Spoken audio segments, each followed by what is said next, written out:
Genesis chapter 3. Now the serpent was more subtle than any beast of the field which the Lord God had made. And he said unto the woman, Yea, hath God said, Ye shall not eat of every tree of the garden? And the woman said unto the serpent, We may eat of the fruit of the trees of the garden, but of the fruit of the tree which is in the midst of the garden, God hath said, Ye shall not eat of it, neither shall ye touch it, lest ye die. And the serpent said unto the woman, Ye shall not surely die, for God doth know that in the day ye eat thereof, then your eyes shall be opened, and ye shall be as gods, knowing good and evil.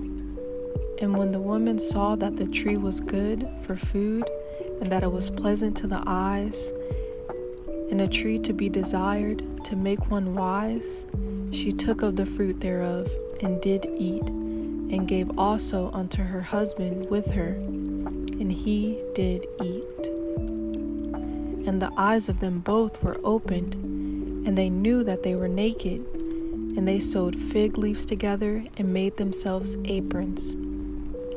And they heard the voice of the Lord God walking in the garden in the cool of the day, and Adam and his wife hid themselves from the presence of the Lord amongst the trees of the garden. And the Lord God called unto Adam, and said unto him, Where art thou? And he said, I heard thy voice in the garden, and I was afraid, because I was naked, and I hid myself. And he said, Who told thee that thou wast naked? Hast thou eaten of the tree, whereof I commanded thee that thou shouldest not eat? And the man said, The woman whom thou gavest to be with me, she gave me of the tree, and I did eat. And the Lord God said unto the woman, What is this that thou hast done? And the woman said, The serpent beguiled me, and I did eat. And the Lord God said unto the serpent, Because thou hast done this, thou art cursed above all cattle, and above every beast of the field. Upon thy belly shalt thou go, and dust shalt thou eat all the days of thy life. And I will put enmity between thee and the woman, and between thy seed and her seed. It shall bruise thy head, and thou shalt bruise his heel. Unto the woman he said, I will greatly multiply thy sorrow and thy conception. In sorrow thou shalt bring forth children, and thy desire shall be to thy husband, and he shall rule over thee. And unto Adam he said, Because thou hast hearkened unto the voice of thy wife, and hast eaten of the tree of which I commanded thee, saying, Thou shalt not eat of, cursed is the ground for thy sake, and sorrow shalt thou eat of it all the days of thy life.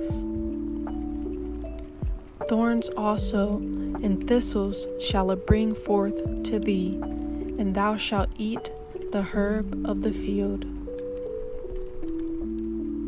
In the sweat of thy face shalt thou eat bread, till thou return unto the ground, for out of it wast thou taken.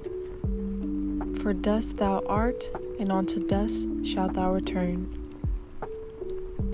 And Adam called his wife's name Eve, because she was the mother of all living. Unto Adam also, and to his wife, did the Lord God make coats of skins, and clothe them. And the Lord God said, Behold, the man is become as one of us, to know good and evil. And now, lest he put forth his hand, and take also of the tree of life, and eat, and live forever.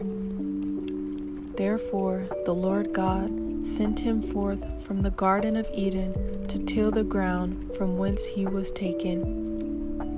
So he drove out the man, and he placed at the east of the Garden of Eden cherubims, and a flaming sword, which turned every way to keep the way of the tree of life. Day for watching. loves you.